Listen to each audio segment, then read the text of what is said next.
BA तृतीय वर्ष की संस्कृत ऑनलाइन कक्षा में प्रिय विद्यार्थियों, आपका आज पुनः स्वागत है। बीए तृतीय वर्ष की संस्कृत कक्षा के प्रथम प्रश्न पत्र में हम गीता का अध्ययन कर रहे हैं। गीता का चौथा अध्याय हम पढ़ रहे हैं और इसके कुल 30 श्लोक हो चुके हैं।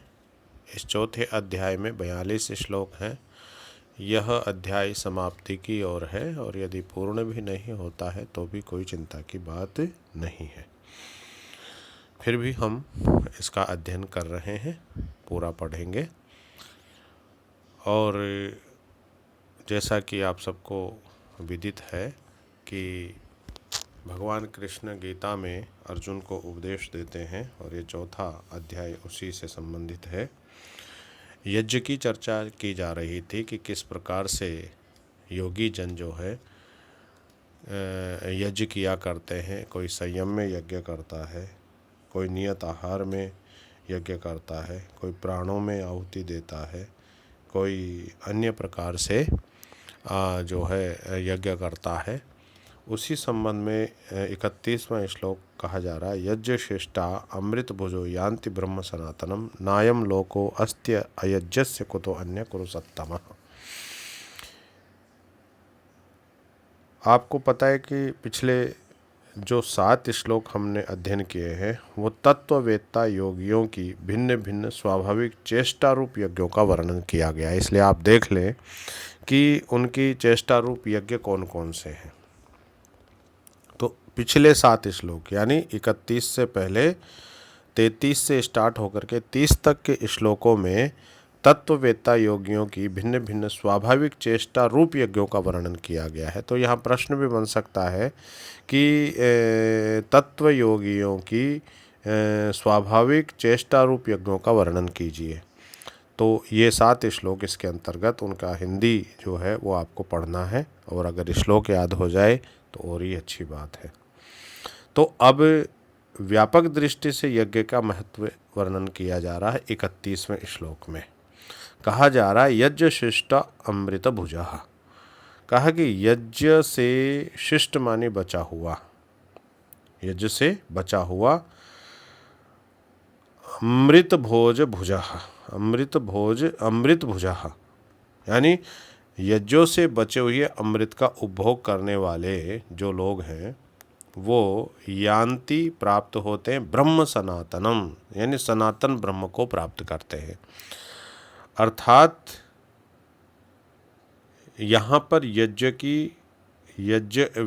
की व्यापक दृष्टि के महत्व को प्रतिपादित किया जा रहा है और इसके अंतर्गत ये कहा जा रहा है कि यज्ञों से बचे हुए अमृत का जो उपभोग करता है वह सनातन ब्रह्म को प्राप्त करते हैं या प्राप्त होता है।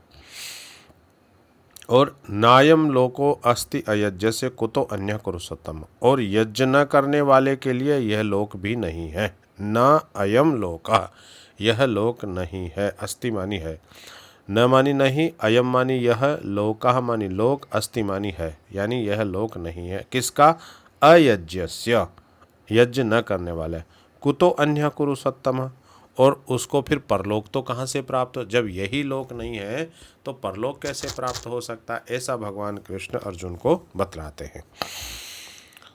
तो यहाँ पर यज्ञ की संपूर्ण दृष्टि को दृष्टिगत रखते हुए यज्ञ के महत्व को प्रतिपादित किया गया है। इसलिए पिछले 7 श्लोकों को जो विस्तार से चर्चा उन्होंने की है, अलग अलग प्रकार से उनके स्वाभाविक चेष्टा रूप यज्ञ का जो वर्णन किया गया है, अब उसकी व्यापक दृष्टि से यज्ञ का महत्व यहाँ दृष्टाया गया है, जिसमें कहा गया है कि यज्ञ से बचे हुए शेष को जो करता है उपभोग, वह सनातन ब्रह्म को प्राप्त होता है। और यज्ञ न करने वाले के लिए यह लोक भी नहीं है तो परलोक कहाँ से होगा? अर्थात परलोक भी नहीं होता। एवं बहुविधा यज्ञा वितता ब्रह्मणो मुखे कर्मजान विद्धितान सर्वनेव ज्ञात्वा प्रवक्ष्यसि। तो यहाँ भी यज्ञ की ही बात की जा रही है। तो यहाँ निरंतर 33वें श्लोक से यज्ञ की चर्चा की जा रही है। इसलिए हमें ये ध्यान रखना चाहिए कि यज्ञ एक महत्वपूर्ण तत्व है जिस पर प्रश्न बन सकते हैं। इसमें कहा गया है कि यद्यपि सभी यज्ञ इन कायिक वाचिक व्यापारों द्वारा ही प्रकट होते हैं, तथापि जिस साक्षी रूप आत्मा के प्रकाश में इनकी प्रकटता होती है वह स्वयं इन व्यापारों में असंग है, अर्थात वो आत्मा इसमें आसक्त नहीं होता है।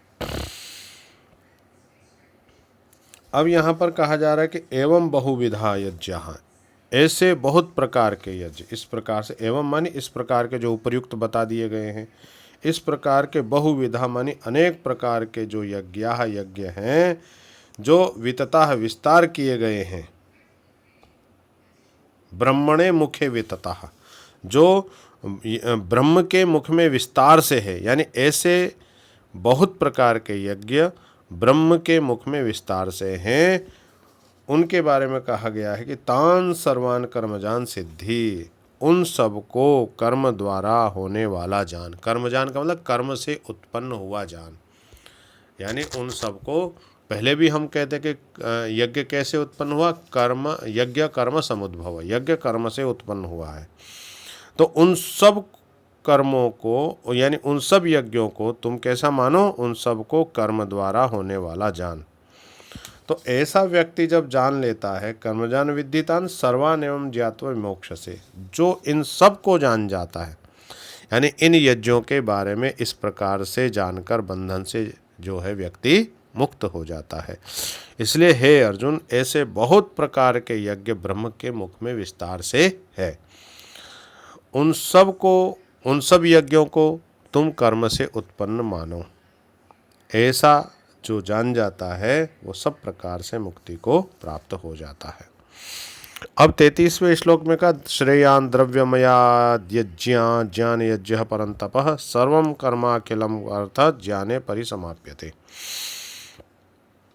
अब यहाँ ज्ञान की महिमा का वर्णन किया गया है। कहा गया परंतप, मानी हे अर्जुन, जिसका विशेषण परंतप दिया गया संबोधन में है, द्रव्यमयात यज्ञात, कहा द्रव्यमय यज्ञ से। अब यहाँ स्पष्ट कर दिया गया है कि द्रव्यमयात यज्ञात अर्थात जो द्रव्य यज्ञ है, यानी जो हम द्रव्य के द्वारा जो हवन करते हैं, यज्ञ करते हैं, उस यज्ञ से ज्ञान यज्ञ श्रेय, यानी ज्ञान यज्ञ श्रेष्ठ है। तो द्रव्यमयात यज्ञात ज्ञान यज्ञ श्रेयान, अर्थात द्रव्यमय यज्ञ की अपेक्षा जो है ज्ञान यज्ञ श्रेष्ठ है। इसलिए यहाँ पर कहा कि परंतप, हे पार्थ, हे अर्जुन, यहाँ पार्थ पद भी आया क्योंकि नीचे वाले में भी पार्थ पद दिया गया, यहाँ परंतप ऊपर दिया गया, पार्थ नीचे दिया गया है। तो सर्वम कर्म अखिलम ज्ञाने परिसमाप्यते, क्योंकि सब प्रकार से संपूर्ण कर्म जो है ज्ञान में समाप्त होते हैं। तो यहाँ पर यह बात बताई गई है अर्जुन को, भगवान कृष्ण बता रहे हैं कि द्रव्य यज्ञ की अपेक्षा ज्ञान यज्ञ श्रेष्ठ है, क्योंकि सब प्रकार के जो संपूर्ण कर्म है जिनसे यज्ञ उत्पन्न होता है, वो जो कर्म है वो सारे के सारे कर्म कहाँ समाप्त होते हैं, ज्ञान में समाप्त होते हैं। इसलिए ज्ञान श्रेष्ठ है। तो कर्म के साथ ज्ञान निष्काम कर्म योग ऐसा है जैसे फूल के साथ सुगंधी। कर्मों की पूर्णता ज्ञान से होती है और ज्ञान की परिपूर्णता निष्काम भाव में है। 34वें श्लोक में कहा, तद विद्धि प्रणिपातेन परिप्रश्नेन सेवया उपेक्षन्ति ते ज्ञानम ज्ञानेन तत्वदर्शिना। अब वह जो ज्ञान है उस ज्ञान की प्राप्ति का साक्षात साधन का कथन किया गया है। कहा तद विद्धि, उसको तुम जानो। कैसा जानो? तत्प्रणिपातेन, उस ज्ञान को नम्रता से प्रणाम हुआ मानो। उस ज्ञान को नम्रता से, परिप्रश्नेन सेवया, सेवा द्वारा, प्रश्न करके, ऐसा तद्विधि उसको जानो। यानी उस ज्ञान को हम कैसे प्राप्त कर सकते हैं? ज्ञान को प्राप्त करने का साक्षात साधन कथन किया गया है। तो कहा गया है कि तद विधि प्रणिपातेन।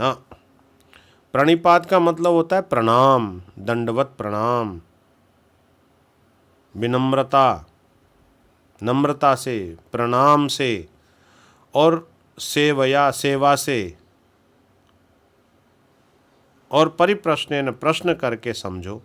यानी ज्ञान को यदि कोई व्यक्ति प्राप्त करना चाहता है तो जो ज्ञान देने वाला व्यक्ति है उस व्यक्ति के प्रति प्रणाम, साष्टांग दंडवत या नम्रता से, उसकी सेवा द्वारा, शुद्ध भाव से और प्रश्न करके उसे समझा जा सकता है। उपदेक्षन्ति ते ज्ञानम ज्ञानिनः तत्वदर्शिनः।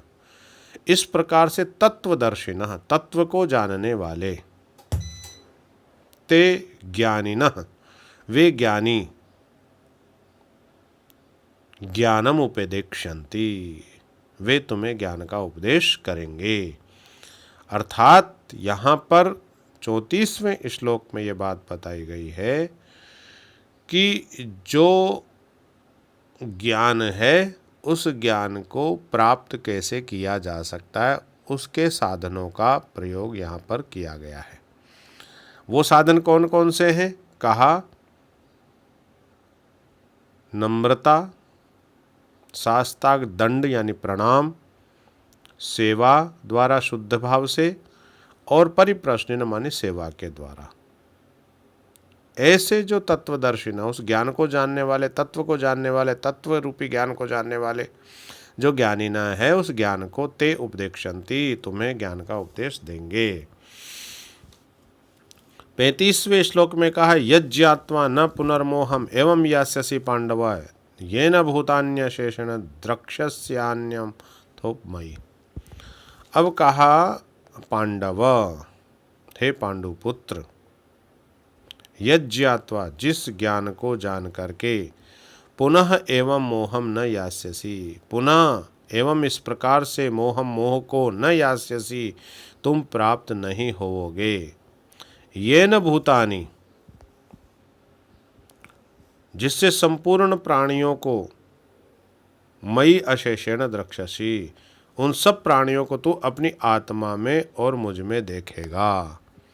तो यहाँ पर भगवान कृष्ण अर्जुन को संबोधित करते हुए तत्वज्ञानियों के उस ज्ञान के संबंध में चर्चा की जा रही कि जो तत्वज्ञानियों के द्वारा दिया गया जो ज्ञान है, उस ज्ञान से, उस ज्ञान को जानकर तुम फिर इस प्रकार जैसे अभी मोह में फंसे हो, उस प्रकार के मोह में कभी नहीं फंसोगे, और जिससे संपूर्ण प्राणियों को तू अपनी आत्मा में और मुझ में देख। यानी जब ज्ञान की प्राप्ति हो जाएगी, आत्म तत्व की प्राप्ति हो जाएगी, तो सब प्राणियों की आत्मा को तू अपने में देखेगा, अपनी आत्मा में देखेगा, या अपनी आत्मा के समान देखेगा, या मुझ में देखेगा। इसलिए यह ज्ञान का फल मोह की निवृत्ति है। अर्थात ज्ञान की प्राप्ति का मतलब होता है अज्ञान का दूरीकरण। इसलिए अगले वाले श्लोक में 36वें श्लोक में भगवान कृष्ण कहते हैं अपि चेदसि पापेभ्य सर्वेभ्य पापकृत्तमः सर्वं ज्ञान प्लवेनैव वृजनं संतरिष्यसि। अब कहा कि उस ज्ञान की महिमा का बखान यहाँ किया गया है। कहा अपि चेदसि पापेभ्यः, यदि, चेत मानी यदि तुम, पापेभ्य मानी सब पापों से, सर्वेभ्य, पापेभ्य सर्वेभ्य यानी सब पापियों से या सब पापों से भी, पाप कृतम यानी अधिक पाप करने वाले हो तो भी, सर्वम ज्ञानम प्लवेनेव वृजनम संतरिष्यति, तो भी ज्ञान की प्लवेनेव, प्लवेन, प्लवेन का मतलब नाव से या नौका द्वारा, सर्व ज्ञानम सारे पापों को निसंदेह तुम पार कर जाओगे। अर्थात यदि तुम सब पापियों से भी अधिक पाप करने वाले हो तो भी ज्ञान की नौका द्वारा सारे पापों को निसंदेह पार कर जाओगे। यहाँ पर भगवान श्री कृष्ण कह रहे हैं कि यदि तुम उन सब पापों से, सब पापियों से भी अधिक पाप यदि तुम करते हो तो भी ज्ञान अगर तुम्हें है, तत्व के वास्तविकता को तुम जानते हो तो भी तुम उन सब पापियों को निसंदेह पार कर जाओगे, यानी पापों से तुम पार हो जाओगे। 37वें श्लोक में यथेधांसि समिद्धो अग्निर्भस्मसात् कुरुते अर्जुना ज्ञानाग्नि सर्वकर्माणि भस्मसात् कुरुते तमः। यहाँ दृष्टांत दे करके ज्ञान के महत्व को प्रदर्शित करते हैं। कहा, अर्जुना मानी है अर्जुन, यथा समिद्ध अग्नि एधांसि भस्मसात् कुरुते, जैसे जलती हुई अग्नि एधांसि मानी ईंधन को भस्म कर देती है, यानी लकड़ी को भस्म कर देती है। ज्ञानाग्नि सर्वकर्माणि भस्मसात् कुरुते, तथा उस वैसे ही ज्ञान रूप अग्नि संपूर्ण कर्मों को भस्म कर देती है। अर्थात यहाँ पर बहुत सुंदर उदाहरण देते, जैसे अग्नि लकड़ियों को जला करके भस्म कर देती है, वैसे ही ज्ञान रूपी अग्नि पापों को जला करके भस्म कर देती है। संपूर्ण अग्नि संपूर्ण कर्मों को या कर्मों के फलों को, अज्ञान को भस्मसात कर देती है। तो देखिए यहाँ पर कर्म 3 भागों में बांटे जा सकते हैं, प्रारब्ध, संचित और क्रियमाण। प्रारब्ध, संचित और क्रियमाण, इन 3 प्रकार के कर्मों में जीव बंध जाता है। प्रारब्ध कर्म उन कर्मों को कहते हैं जो वर्तमान समय में फल दे रहे हैं। प्रारब्ध उसको कहेंगे जो वर्तमान समय में फल दे रहे हैं, प्रारब्ध कर्म। और संचित कर्म वे हैं जो किए जा चुके हैं, जिनसे संस्कार बन रहे हैं, परंतु जिनका फल भोग अभी प्रारंभ नहीं हुआ, वो संचित कर्म है। और क्रियमाण वे कर्म हैं जो इस समय किए जा रहे हैं, प्रारब्ध कर्म भोग कर समाप्त किए जा सकते हैं। ज्ञानी, ध्यानी, योगी, भक्त, साधक, सिद्ध सबको प्रारब्ध कर्म भोगने पड़ते हैं। भोग काल घटता बढ़ता है। संचित और क्रियमाण कर्म को ज्ञान की अग्नि भस्म कर देती है। जो अपने स्वार्थ के लिए कर्म करता है उसका भोग भी उसे भोगना पड़ता है। कर्मों के बंधन ज्ञानी पुरुष को नहीं बांधते। वह जो कुछ करता है उससे उत्तरोत्तर श्रेय और मुक्ति की ओर ही बढ़ता है। ज्ञानी के क्रियमाण कर्मों में समझदारी, सावधानी और कर्म कुशलता के कारण राग, द्वेष, द्वंद्व आदि विकार नहीं आ पाते, अतः वे स्वयं मुक्तिदायक बन जाते हैं। ज्ञानी सदा स्वतंत्र अर्थात आत्मा के तंत्र में रहकर कर्म करता है। अज्ञानी परतंत्र अर्थात इंद्रियों के अधीन रहकर कर्म करता है। अतः ज्ञान कर्म के बंधन को भस्म कर देता है और अज्ञान कर्मों का बंधन बढ़ाता है। तो इस प्रकार से प्रिय विद्यार्थियों, एक सुंदर लौकिक उदाहरण के द्वारा भगवान कृष्ण ने अर्जुन को बहुत ही सुंदर पाप किस प्रकार से व्यक्ति के भस्मसात हो जाते हैं, संपूर्ण कर्म किस प्रकार से भस्मसात हो जाते हैं, उसकी चर्चा इस श्लोक में की गई है। आज 38 श्लोक हो गए हैं, 37 श्लोक हो गए हैं। कल हम इस अध्याय को संपूर्ण रूप से पूर्ण कर देंगे और गीता जो कोर्स में निर्धारित है उसका संपूर्ण पाठ हम कर चुके होंगे। मेरे विद्यार्थियों, आज की कक्षा यहीं समाप्त करते हैं। अगली कक्षा कल आपसे मुलाकात होगी। धन्यवाद।